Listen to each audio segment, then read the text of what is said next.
Hey everyone, welcome to the Tom's Hardware Podcast. For today, March 2nd, 2021. Holy cow, it's March already. And as always, I'm Abram Pilch, Editor-in-Chief of Tom's Hardware, and I'm joined by Associate Editor Les Pounder, Raspberry Pi expert Ash Puckett, and our very special guest, Scott Shawcroft, the lead programmer and creator of CircuitPython. That's right. Wow. Thanks for having me.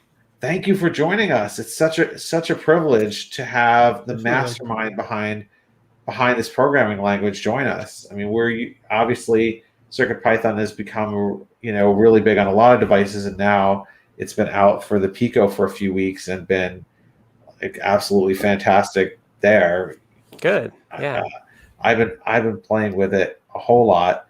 Can you tell folks how long have you been working on CircuitPython, and and are you the one who first got the idea to do it?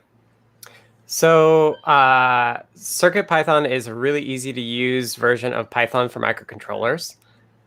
It was created by Adafruit. So Adafruit hired me in August of 2016 to work on MicroPython, which is what we use as the base for CircuitPython. And then we've taken that and built a better foundation for things and made it as easy as we can make it to get going.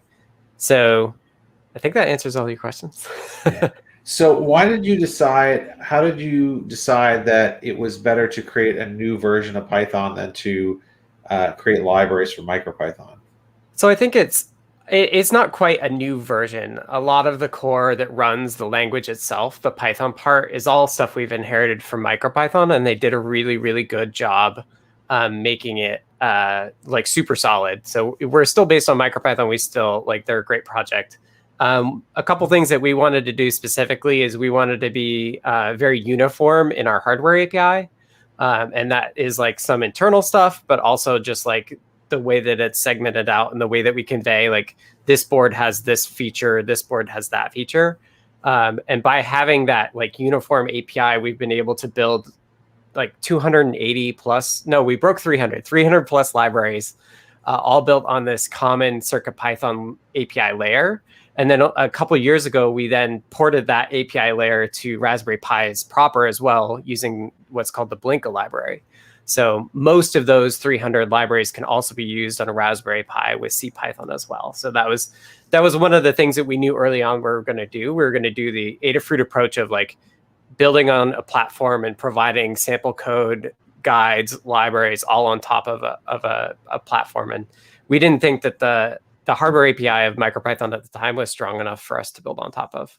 So we redid it for ourselves. Wow. Fantastic. So what are some of so for folks who aren't familiar with it, what are some of the things that CircuitPython can do that regular MicroPython can't? Yeah, so I think one of the core things for me is how easy we make it to program. So we have a very consistent user experience across all of the boards that support CircuitPython. So you take the device once it has CircuitPython on it. So on the Pico, you drag the CircuitPython UF2 to the RP2 drive. And then what happens is it restarts and you get a drive that's CircuitPy. And on that CircuitPy drive, there's a code.py file. You can double click that file, open it up in any sort of code editor that you have installed, and immediately start editing that file. And as you save it, it will auto reload that code.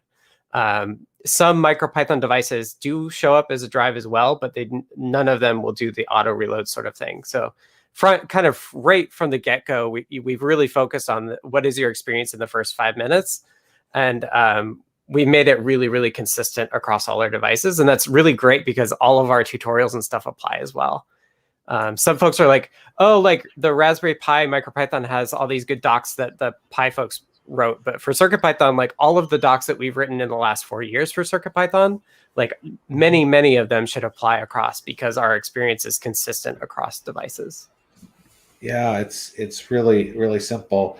I love the fact that you immediately have the device show up as an accessible drive. So you can just drag and drop files to it. Whereas when I'm working in MicroPython on my Pico, I have to use an IDE like Thonny to write to it. I can't just copy. I can't just use anything I want and copy files. So that is a big plus. Yeah, and that's kind of a deliberate choice on our part. Like we, like a year or two in, we decided like we're going to lean into USB specifically. So we did actually support the ESP8266 at the start, and that didn't have that CircuitPy drive feel or experience.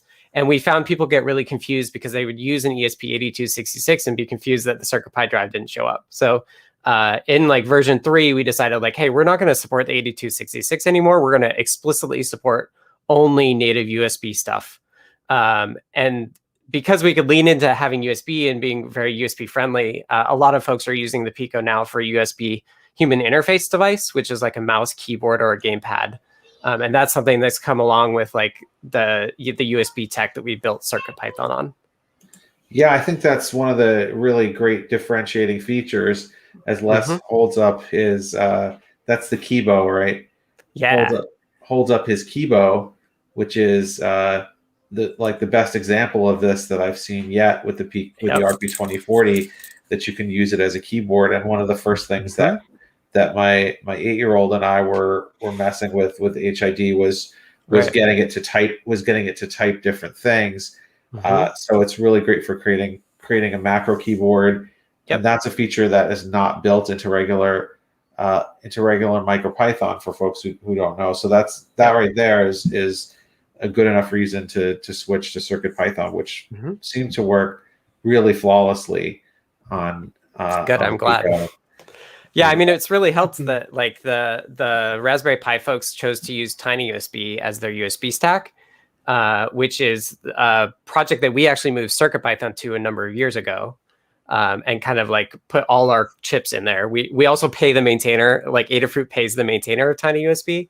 But because we use that USB stack across all the chips that we support, it means that we can do the work for HID once and then only have to do the very bottom for new chips.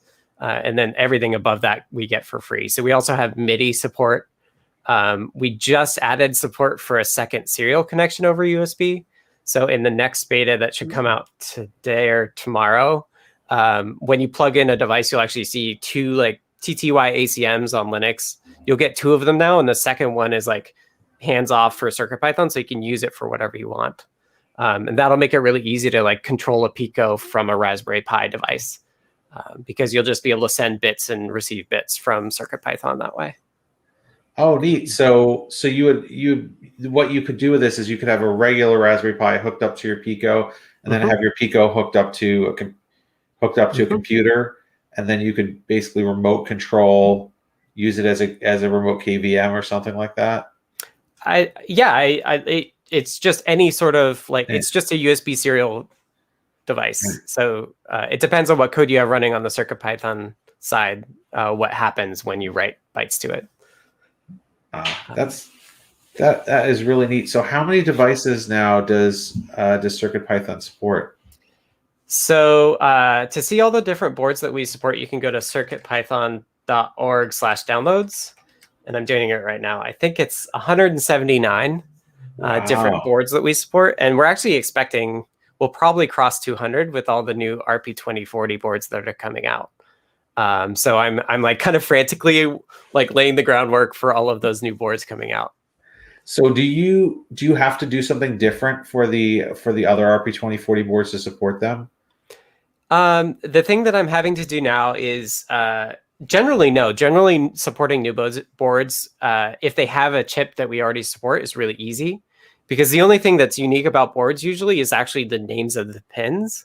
So we have a way in CircuitPython, like if you go to the downloads page, you'll download it. And really all you're getting is you're getting those names that say like, this is what it's labeled. This is what this board calls this pin.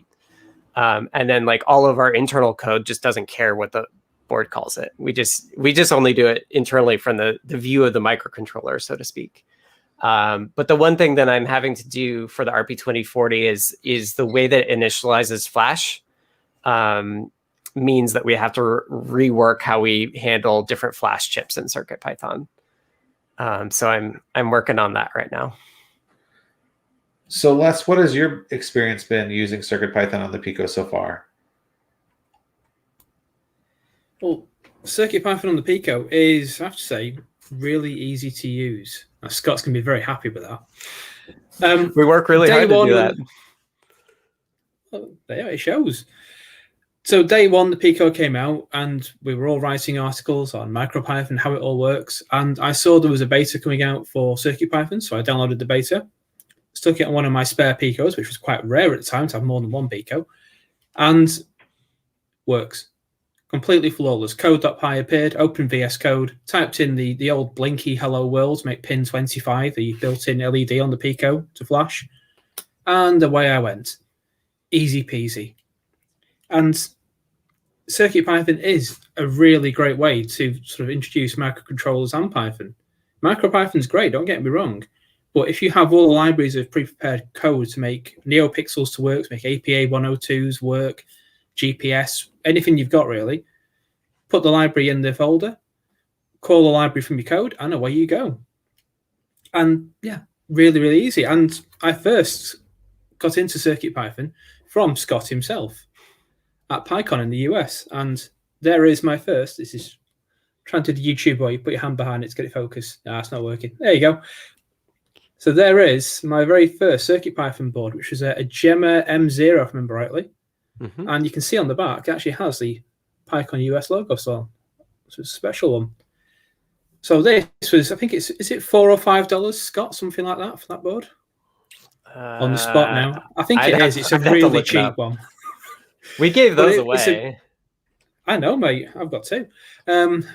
It's cheap, easy, and I can just plug it into any machine, a Mac, a PC, whatever I've got, and I can just edit the file. And it's started a bit of an addiction for me. So I've got loads of different CircuitPython boards now. Hence, while you were talking, I was flashing loads up. So we've got QtPy there. Try and get that in shots. My camera does not like me tonight. There's QtPy. This one it'll get in shots. It's massive.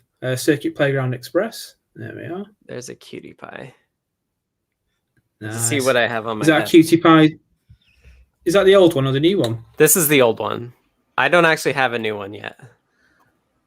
Because there's going to be a QtPy 2040. There is. That looks a lot like the Pimoroni Tiny. Here's the my prototype Feather. Wow. That should be coming out tomorrow, I think, actually. Really? Our first batch will be out. Wow. Okay. Yeah. I'll be refreshing the site constantly. Yeah, we're very excited. We're very excited. That's really great. So is that going to work out of the box with all the different Feather accessories? Yeah. Pretty much. Like sometimes like we may not have things implemented, but I think we've basically implemented everything we would need for all of the Feather boards. Wow. So yeah, I think yes. Very cool. So I don't know if you can talk about this, but obviously there's going to be some level of Wi-Fi support and Bluetooth support on RP2040 boards. Is there anything that you're going to need to do to add that to CircuitPython? I don't think we have any plans to support any boards with built-in external coprocessors. Like I think the Arduino in particular, it will be interesting to see how they do it, because in CircuitPython we already support the ESP32 as a coprocessor. So you can do Wi-Fi or Bluetooth, but you can't do both at the same time. And we already have a guide on how to do that in CircuitPython, and it works with RP2040 boards, because between it and the coprocessor, it's just another SPI connection. So once we had SPI solid, we could do Wi-Fi and BLE from any RP2040 as well. Wow. So Les, is that what you're using as you're playing with the new board that you have? Not right now. No, I'm using it's still MicroPython for the moment. But strange enough, the company that makes it, Cytron, actually do recommend CircuitPython over MicroPython. But at the minute, I'm messing around with the MakerPy Pico from Cytron. There you go, camera, you're in shot. And you'll see on the side here an ESP01. Now, this ESP01 is providing very basic Wi-Fi to the Pico. So I'll say very basic and I'll quantify that. Right now, I can connect this to my home network, and it has an IP address, and I can see it on the network when I do a scan. Great. What I can't do at the moment is send or receive any data from this. I need to work out, there's a sequence of AT commands to talk to this, like the old modem commands from back when I was a kid, which I've completely forgotten, to say how to talk to something. So to use TCP, and then how to send a message, how to receive a message. And I'm testing it with MQTT, which is a lightweight way to send information over the internet. Message Query Telemetry Transport, I think it stands for. And it's just a way to have sensors all around the world sending data to one central broker. So it publishes data to a broker. The broker then says who wants the information, and anyone who wants it subscribes. A good example is YouTube. You publish and subscribe on YouTube. So I'm messing around with that. It's still very much work in progress. I've got it working on a network, but I can't get data to or from it yet. When I do, I'll be very happy and champagne corks will be popped. Yes, because so far we haven't seen anybody that we know of doing Wi-Fi with their Pico. I know Lady Ada tested it with an ESP32 coprocessor. Yeah. I implemented Spy and she used that to test it. So I know it is possible with the ESP32, but I think that ESP01 is actually an 8266, which we had support for. I think there's an old library, but we don't support anymore, primarily because it doesn't have SSL support, from my understanding. So ESP32 is in our book is the way to go. Ah, okay. There's a hint. We should absolutely try that. You know, as we were saying before the show, sometimes it's not about like whether or not you really need to have a Wi-Fi RP2040. It's can you, right? Yeah. Like, do you really need to have an NES emulator that's on a Pico when you could also emulate it on a Raspberry Pi Zero for about the same price? Right. Maybe, maybe not. But it's a fair argument, because you could say you will spend £4 for a Raspberry Pi Pico, and then you'll spend how much is an ESP1? I don't know, $3-4. So there's $8 straight away. Well, a Raspberry Pi Zero W is about $10. So it's already working for you. So you can argue either way. Like a difference of $2. What's $2 between friends, honestly? So speaking of all the different Raspberry Pi things, this week marked, in fact, yesterday marks a really special anniversary. It is the 9th birthday of Raspberry Pi, and Les has been doing Raspberry Pi, has been involved in the community since when? Pretty much the start? The very start. In fact, before the Raspberry Pi came on the scene, I was in the community of Linux makers and hackers and people who mess around with technology. And so I've delved through the archives, and don't worry, this isn't going to be the holiday snaps that you really hate to see when your parents come around. It's going to be just a quick tour of what happened in the very early days of Raspberry Pi communities. So I'm going to take you over to my second screen. And there is my very first Raspberry Pi. That is 256 Model B, so 256 mega RAM, Model B. And I still have it to this day. In fact, just before the show, I dug through the box of bits that I have, and there it is. It still works. It's still got the capacitor on it, right next door to the micro USB connection, which everyone broke off. Still got it. And I'll be honest, when I got the Raspberry Pi, I got it from a Linux point of view. I wasn't a maker. I wasn't a programmer. I was just a Linux user. I'd worked in Linux for years. Picked it up, messed around, and then it went into the drawer, which happens quite a lot with Raspberry Pis, but not so much these days. So I joined a few events in the area, and I went to Manchester. So the first Raspberry Jam event, so Raspberry Jam's like a user group for Raspberry Pi fans. The first one was in Manchester in June 2012 it was. And this is when I didn't even have a Raspberry Pi. We had to look at other people's. They were so rare at the time. We had to look at other people's Pis to see what they looked like and what they could do. And we had the usual thing. We had people logging in and messing around with software. Is that the right way around, or is it the wrong way around for you? It was backwards. It's backwards, thank you very much. I did flip it, but somehow OBS didn't flip it. That looks good. There we go. So we had people messing around with Raspberry Pis, not knowing what we were doing because it was the early days. They were just Linux boxes. And we had great fun. So here we can see Fedora running on a Raspberry Pi. Fedora was the very early candidate for the Raspberry Pi OS. In the end, Debian became on board with Raspbian. But if you look on the right of the screen, that gentleman there is Ben Nuttall. And Ben Nuttall used to work for Raspberry Pi Foundation. And he's responsible pretty much for getting me into the whole Raspberry Pi scene and getting me into work in Raspberry Pi many years later. So this is what user groups were back in the day. Just a room in a really beaten up place, and we had very little resources, and we were showing off what Raspberry Pis could do on a big projector screen and having fun. And in that shot there, it looks very innocent, like nothing's really going on. But if you look at the very back of the scene, you see a gentleman in a blue shirt. That is Dr. Peter Green, or is it Professor Peter Green now? I can't remember. I think it's Professor. We'll say Professor, it's a better title. And he is the lead for the Raspbian project. And there he is in Manchester in a disused building talking about Raspberry Pi and what it can do.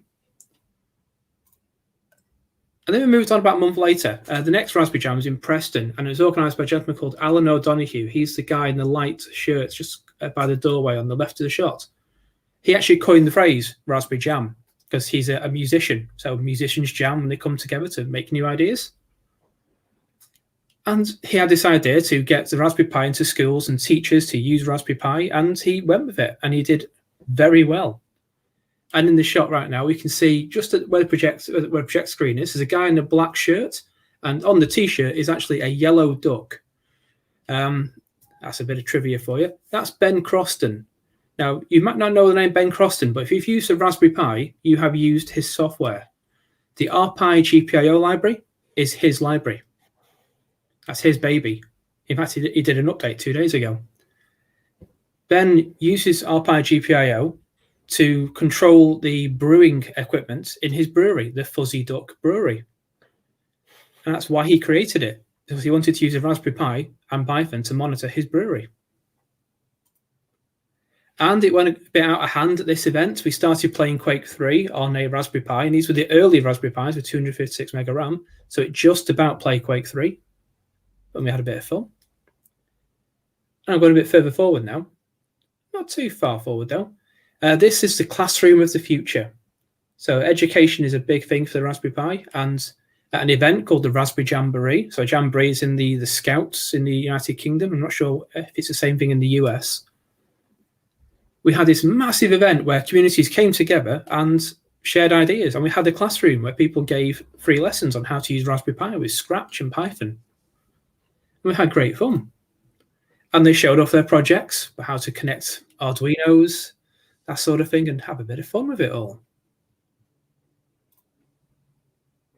A bit further forward, Pycon UK. So this is the UK version of the US version. I went to see and saw Scott there. This is the education track. And this is another way where the community, the developers, got together with teachers, educators, to help them to get to grips with the Pi. This is 2013. The Pi had been out for a year, but educators didn't really know much about it. We had a full weekend messing around with Raspberry Pi. We controlled a drone over Wi-Fi via Minecraft. So when Steve was flying around, the Minecraft guy, it flew the drone, which was awesome. That is awesome. It's brilliant. We also forgot to put the command in to make it land. We had to wait for its battery to die out. That's even more fun. I'm not telling my son about this because he will insist that we do it. It's awesome. Maybe you should, Abram. Tell him. Let's have some fun. I've got two drones behind me. So this shot here, this is an event called OG Camp, OGG Camp. And this shot is very innocent. It's just a group of people looking at a screen. That's Stephen Fry, for anyone who may not know him. A comedian in the UK. Well, I'm not really interested in Stephen Fry. Sorry, Stephen. But if you look to the left of the shot, there's a guy in a pink shirt. That's Pete Lomas, the original team member for Raspberry Pi. And this is 2012. And in 2012, the Raspberry Pi you could not get for love nor money. The only way to get them was to wait. And I waited at least, I think it was 8 weeks at least, to get a Raspberry Pi delivered. Pete Lomas came to this tiny event in Liverpool in the northwest of England, and he had a van full of Raspberry Pis, which caused quite a bit of excitement for the geeks who were there.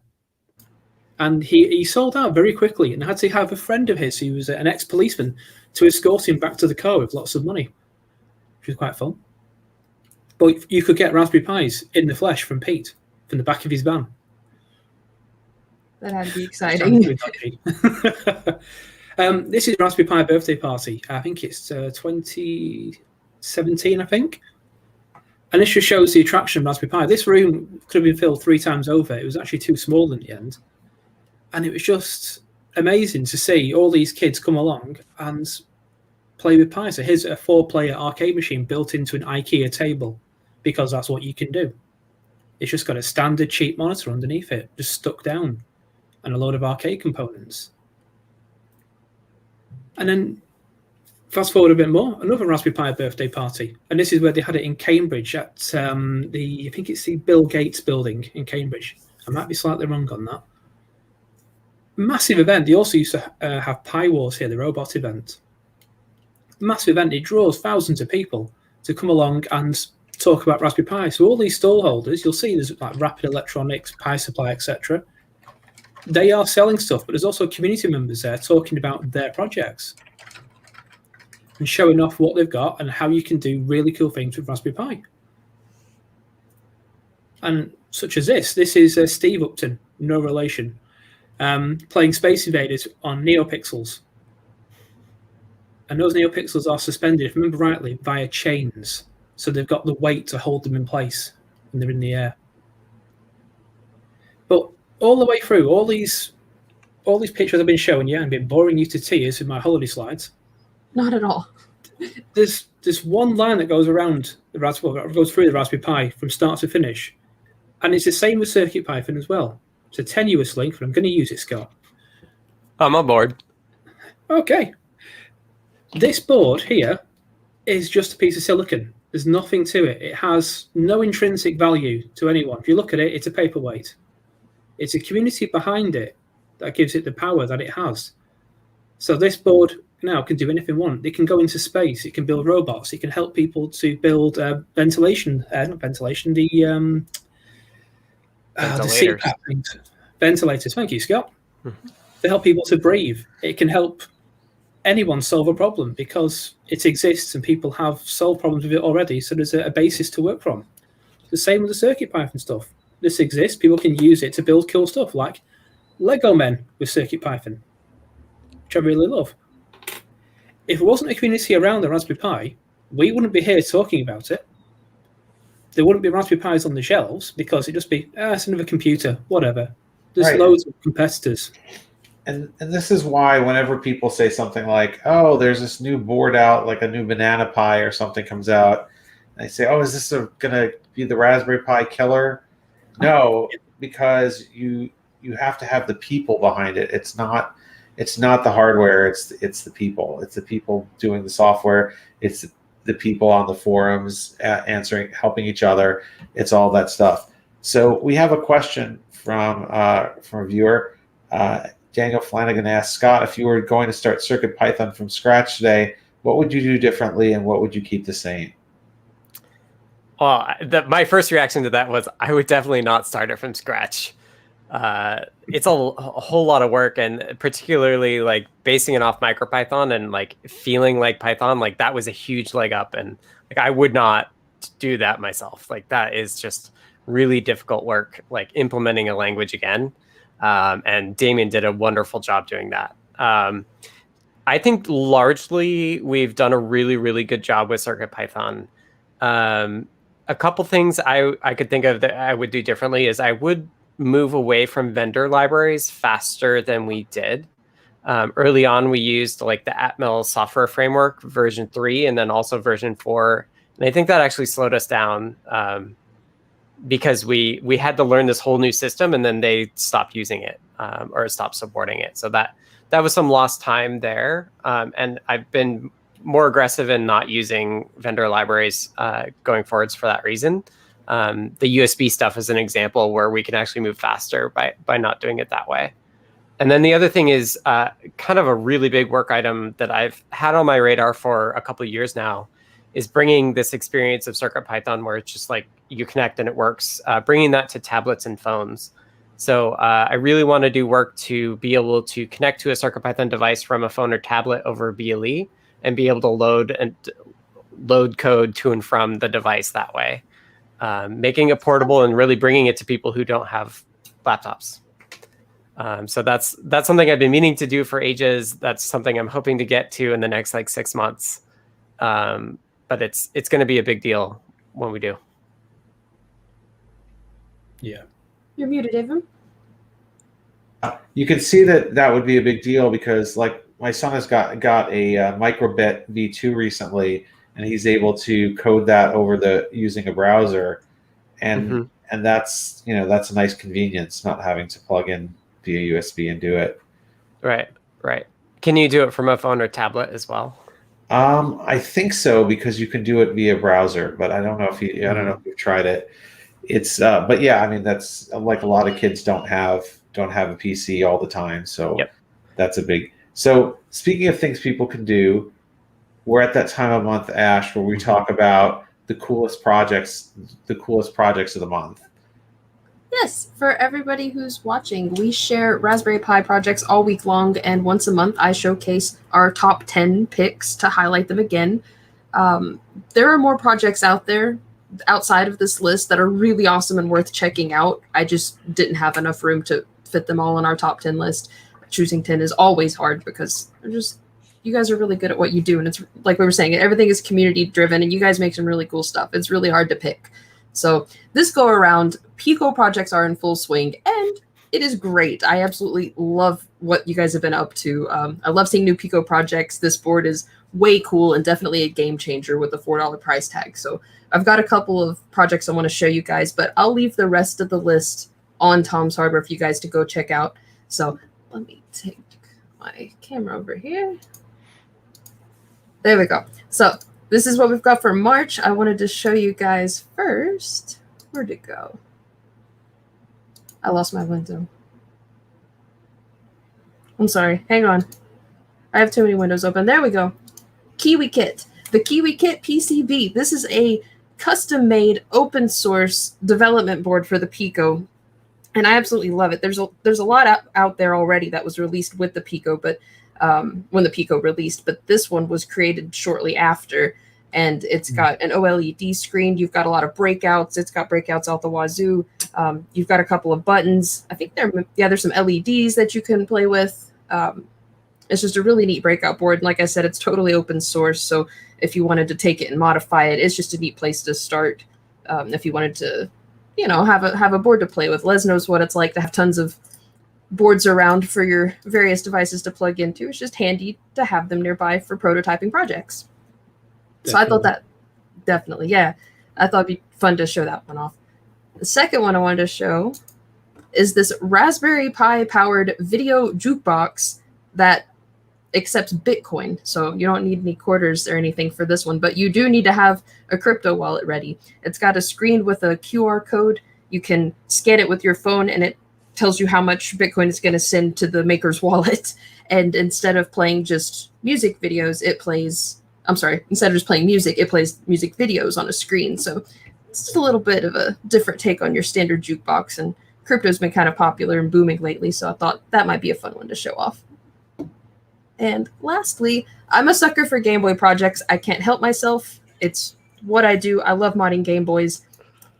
This maker has been using a Pico to function as a Game Boy game cartridge, and they're trying to build a board in the end, and it's not there just yet, but they have successfully played Tetris on a Game Boy Color from a Pico, and you can see the picture here. It's hooked up to the breadboard. It's all wired up. There is no PCB connected to it just yet, but emphasis on yet. I am looking forward to seeing where this project goes, because I think everyone's always looking for a way to, I don't know, emulate more Game Boy games on the Game Boy other than using something like an El Cheapo or a card like that. So that's pretty cool, and that's what we've got. You guys need to go to the website and check out the other projects because there's so much going on with the Pico. It's just so fun right now to see what you guys are making. Yeah, I wish I had something. This is the main cool thing I have to show everyone this week. That is a demo of that is the demo that I installed of VGA out, the Sprite demo from Raspberry Pi's Pico Playground, and that is Raspberry Pi founder Eben Upton's head floating around on this screensaver-like animation. Hey, I didn't make it. What I've been trying to do is figure out how I can actually replace his head with something else, so I could learn how this works. That's all in C. Although I'm kind of curious: Scott? Do you think CircuitPython will be able to support, or is there a way to have it support the VGA out capabilities of Pico? So, if somebody were to add it, I would like review the pull request and get it in. I'm a little worried that it's going to be not a great experience on CircuitPython side because so much time will be spent doing all the VGA things. For my prioritization, actually, this might blow your mind too, is I'd like to get CircuitPython running on the Raspberry Pi alone without Linux underneath it. And so when I think of these, like I want to interface with the TV sorts of tasks, I want to actually go the route of getting CircuitPython running on the A series chips on the regular Raspberry Pis, instead of putting my time into the VGA sorts of things on the Pico, because like that's super limited. Like, yeah, it's a little bit cheaper, but if we can get CircuitPython running on like a CM4 or a Pi 4 or a Pi 400, like that means that you can have that like nostalgia programming experience on a 4K display or two 4K displays. And if we're running native on the devices, we can still have that experience of like plug it in and it shows up as a drive. Depending on how it's connected, like some of the USB ports can't do that. But if I were to spend the time shooting for that experience, I would do it actually through the regular Raspberry Pis and not the Pico.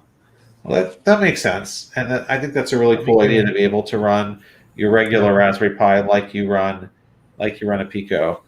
Someone says, as soon as Scott mentions running CircuitPython, the Bear Pi chip, I saw 6 eyebrows raised in surprise. Well, yeah, it's a neat idea. A great idea. I don't even think it's that hard, actually. That's good. It's just like, that's why I'm saying, like, for me, it's a trade-off of time. Like, I'd rather spend my time getting running on the Pi chips or on the Broadcom chips rather than the Pico in terms of video output. That's fair. I mean, I feel like the VGA output that people are doing with the Pico is fun, but I don't know if it's got like a great practical use. It's one of those if you can things. Yeah, it certainly demonstrates the value of the chip. Yeah. Like they've done an amazing job designing a chip that's really, really good at real time. And Ash, you showed that project with the Game Boy cart. Well, I actually made a Game Boy cart that ran CircuitPython using a SAMD51, and I always had these problems where I could start up the Game Boy and I could get sprites on the screen. So where that demo is like just doing a ROM for like an existing Game Boy game, what I wanted you to be able to do is actually use CircuitPython to program the Game Boy game. So basically you would load sprites into the Game Boy and you'd be able to read interaction, but all your logic would be in Python still.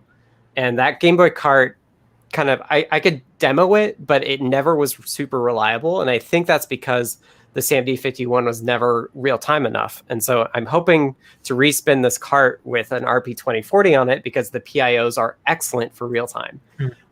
Do it. I'll check it out. That sounds so cool.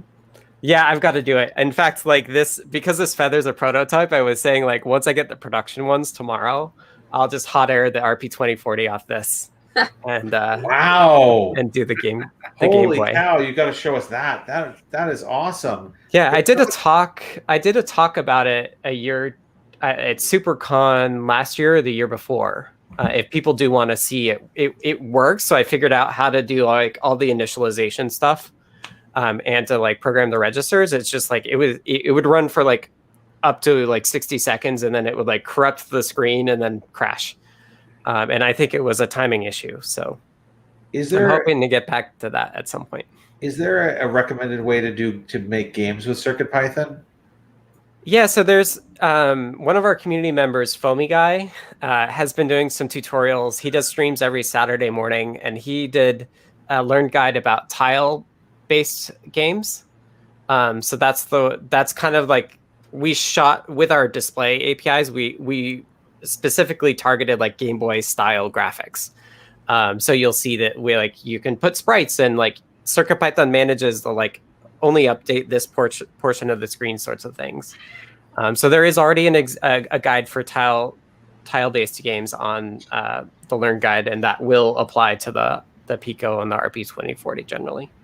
Yeah, one of the greatest things about Adafruit, and there's so many, is that there's just such great resources there to learn how to use CircuitPython, learn how to use all of their devices. I spend even more time on Adafruit learning things than I do buying things.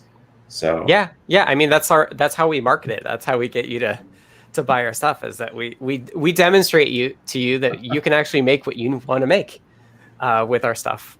Yeah, it's absolutely amazing.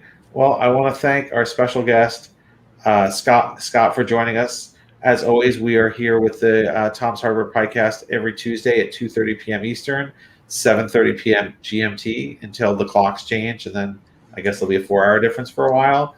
But we hope to see you all next week, and have a great week. Hi, everyone. See you later.